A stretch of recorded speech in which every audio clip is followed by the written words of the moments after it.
ఎన్నికల నిపుణుడు ప్రాథమికంగా రాజకీయ ప్రపంచం యొక్క డేటా విశ్లేషకులు. ఎన్నికల నిపుణుడు ఏమి చేస్తాడో ఇక్కడ ఉంది. ఓటింగ్ విధానాలను అధ్యయనం చేయడం. ప్రజలు ఎలా ఓటు వేస్తారో అర్థం చేసుకోవడానికి వారు చారిత్రక ఎన్నికల డేటా, ప్రజాభిప్రాయ సేకరణలు మరియు ఇతర గణాంకాలను పరిశీలిస్తారు. ఇది పోకడలు మరియు నమూనాలను గుర్తించడానికి వారికి సహాయపడుతుంది. ఎన్నికలను విశ్లేషిస్తుంది. సెఫాలజిస్టులు కేవలం సంఖ్యలను మాత్రమే చూడరు. వారు వాటిని అర్థం చేసుకుంటారు.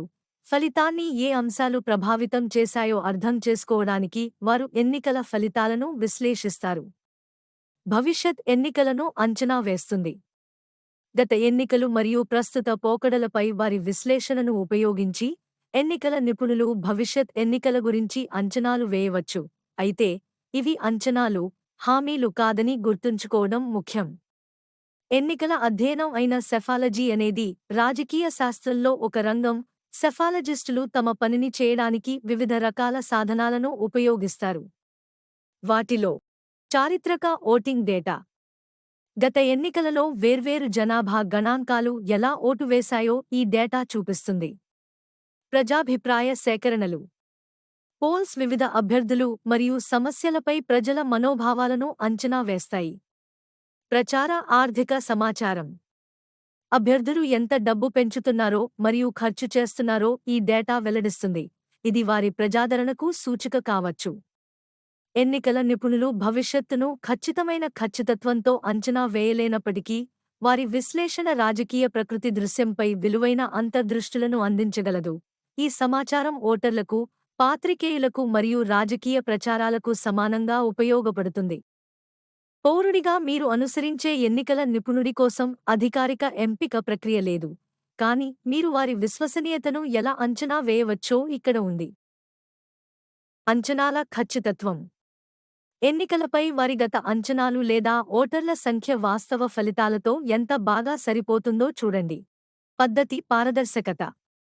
వారు తమ వాదనను, తమ అంచనాల కోసం వారు ఉపయోగించే డేటాను వివరిస్తారా? మూలాల విశ్వసనీయత. అనుబంధం. వారు ఒక నిర్దిష్ట మీడియా సంస్థ లేదా రాజకీయ పార్టీకి అనుబంధంగా ఉన్నారా? ఇది పక్షపాతాన్ని సూచించవచ్చు.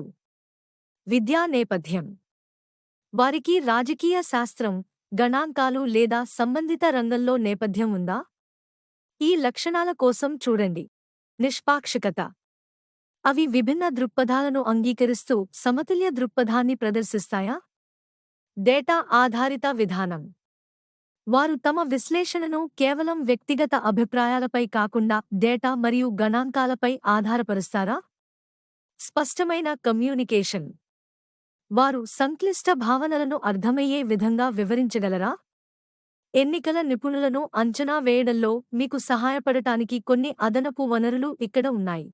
ఎన్నికల నిపుణుడి పనిపై ఏవైనా విమర్శనాత్మక సమీక్షలు లేదా విశ్లేషణలు ఉన్నాయా అని చూడండి.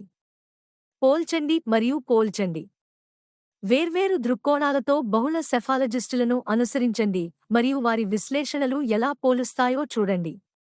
ఈ అంశాలను పరిగణనలోకి తీసుకోవడం ద్వారా మీరు ఎన్నికల నిపుణుడి విశ్వసనీయతపై మరియు వారి అంచనాలకు మీరు ఇచ్చే బరువుపై సమాచార అభిప్రాయాన్ని ఏర్పరచవచ్చు.